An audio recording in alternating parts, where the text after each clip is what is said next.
I had a plan. It was a really smart, well-researched plan, and then my mental illness took over, and then there was no plan. What's up? It's me. It's Kayla. I'm back at it again. I'm back at it again with another break time video that I have to be done filming in 17 minutes. So this is my 1 year update on this like weight loss journey thing, me trying to lose weight without losing my mind. It's been a year officially of slow and steady and mindful weight loss. I've been trying not to give into my urges of extreme dieting, and which leads to binge eating, and the whole circle starts over again. So it's been a year since I've been on this new journey, and it's been 5 years since the end of my last journey. I think about 5 years, because those videos keep popping up in my feed lately and they're making me feel some kind of way. On one hand, I think, wow, I look way too small. I look thin. I look like a bobblehead. Like, I think this is my first time ever in my life looking back at like thinner photos and videos of me, and I'm not like, oh, I wish I could get back there. If anything, it's like,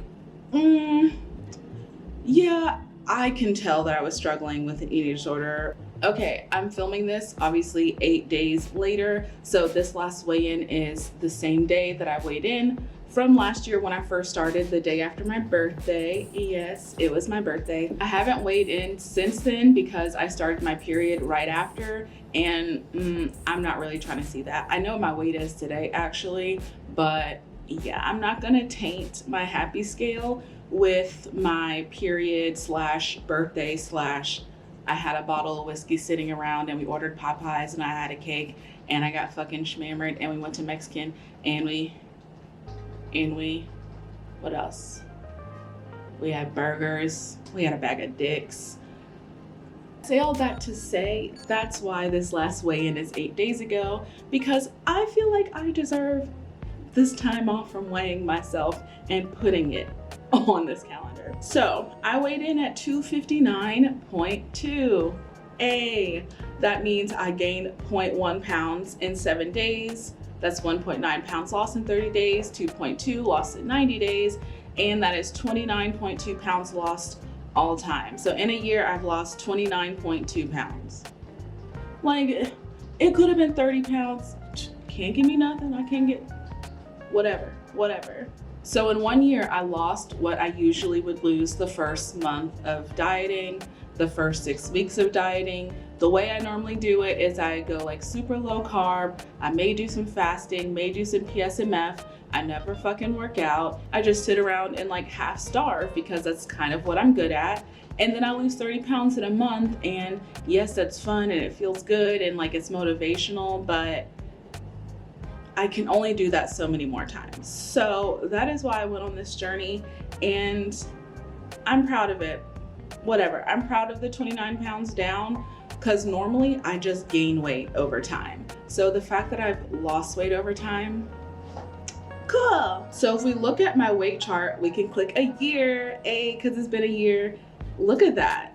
So June, July, August, September, October, up to November, up to my 30th birthday, I went from 275 up to about 290. I'm pretty sure I hit 290, which is literally my highest weight from my last journey. It was about here too. I knew I hit about 290, but I just didn't really think about it. And I think I started officially at about 280. So, I mean, it tracks. So you see that go all the way up, and then it comes down. So it goes all the way down, and yes, there's like jumps and peaks, but that's the whole point of this app, which I really like. It really puts it into perspective, and it's perfect for someone that's like kind of obsessed with weighing yourself, because it gives you more context. It gives you something to look at. So yes, you can weigh yourself every day obsessively, but the chart is going to smooth out, and it's going to show you that your weight goes up and down no matter how much you try, resist, whatever. Our bodies just do whatever they want to do. So yeah, I think this is a pretty cute graph, pretty cute chart. I'm 45% complete of my goal weight to 230, which actually I don't know about that goal weight anymore, but I'm not really gonna focus on that. So that's all I'm gonna show because I don't have predictions and stuff right now. I'm not really thinking about those goals. I've only got 9 more minutes to talk, so let me go in on this. Luckily, I have some notes for reflecting on 1 year of slow and steady weight loss. So I've had some successes. I've also had some failures or struggles, I guess. That's what I wrote. I put struggle, not failure. So positive. So here are some of the successes of this past year. The first thing is that I'm more in tune with my body and my hunger cues. I did a brief stint in therapy this last year. I'm gonna go back in, but everyone's mentally ill here, so it's kind of hard to find a doctor. Anyway, I did take my meds today, I swear. During my brief stint in therapy, I realized that I don't know my hunger cues. I don't actually understand my body because I've ignored it for so long. Also, I have an avoidant personality type due to being like ignored and me having to deal with my own shit all the time. So like, I don't trust anything. I don't trust my body, my mind. You know, I'm an abuse survivor, PDD, OCD, eating disorder, blah, blah, blah. Long story short, I don't trust no one or even myself. So I realized that I actually don't know when I'm hungry. And I remember I told you about the alarms I was setting, all of that. But just in general, the fact that I've, you know, counted calories some and a little not, and, you know, focused on whole foods and cooking a lot of food, just the different things that I've been doing this year and the mindfulness, I actually understand when I'm hungry. It's actually funny now, if I don't eat soon, I like get sick. Like I actually feel nauseous. I don't know if that's also me getting older, unfortunately, but I be sick. So I can't even like super intermittent fast anymore, or I get nauseous, which is hilarious because I like to fast. Well, part of me likes to. Also, that goes in with drinking and eating. I have less alcoholic tendencies now, which is really exciting. Normally, if I'm not binge eating, I'm binge drinking, and I like flip-flop it. And one habit that I never got out of between like college and being broke and keto is that I would just drink on an empty stomach and get really fucking drunk and sick and black out. I've had a lot of awful drunken things happen, and it's usually because I don't eat, because I put off eating, because I don't want it to make me less drunk. And that's something I've actually gotten past in the past year, which is actually surprising. So like now I eat and I drink and I keep drinking, but I also keep eating, and I'm just kind of like getting used to what it's like to be drunk when you actually have food in your system, because it's actually different. Surprising. I gotta speed this up. We did like a month, 2 months, about a month and a half of cooking whole foods, and I've gotten really fucking good at it. I'm great at making pizza. I made some fucking falafel. I'm great at making bread now. I've been eating good, but also eating like healthy. So that's why I've pretty much maintained the weight that I've lost. I haven't done anything else. I still eat out like every 2 weeks when I get paid, all of that. So just over time, I'm getting better. Last success, just maintaining this weight. So I had 2 struggles this year. First, COVID really derailed my progress. I lost a good chunk of weight from not being hungry and being grossed out by food, but then it made me rebound a bit when I was hungry again. So that did derail me. And the other thing is that I'm fucking broke. We're having like money struggles. Sally Mae is ruining my fucking life, and it's so expensive to live in Portland. So like there are times when we have to eat ramen for a week. Then in exchange, when we get paid, it's like we need Pizza Hut. So I'm like, there's a week of me eating low quality foods. Every 2 weeks, I feel like I have to eat out and enjoy something because I spent like the last week and a half broke and sad and eating like beans and rice, which I could still eat every day.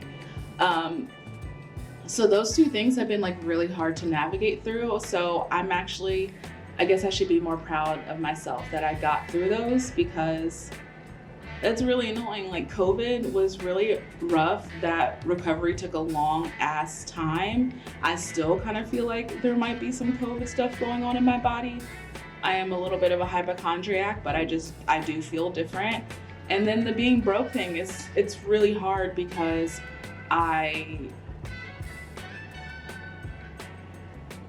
it's not good to not have enough food when you have a low-key addiction to starving yourself.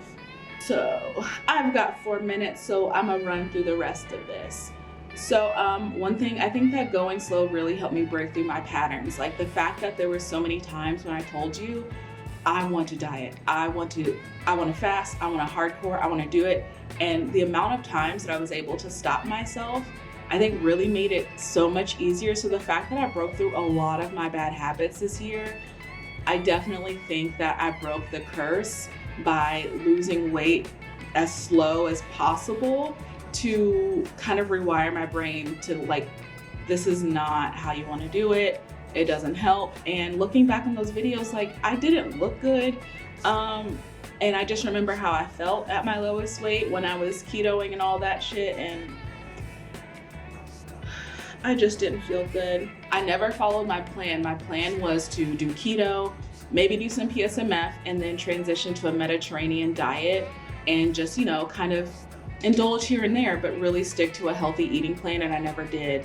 Once I got to a certain point of weight loss, I was rebounding and starving myself and all of that over again. So I think really what I want to do now that I broke that cycle is I want to give it another go. Like I still think that plan is solid as fuck.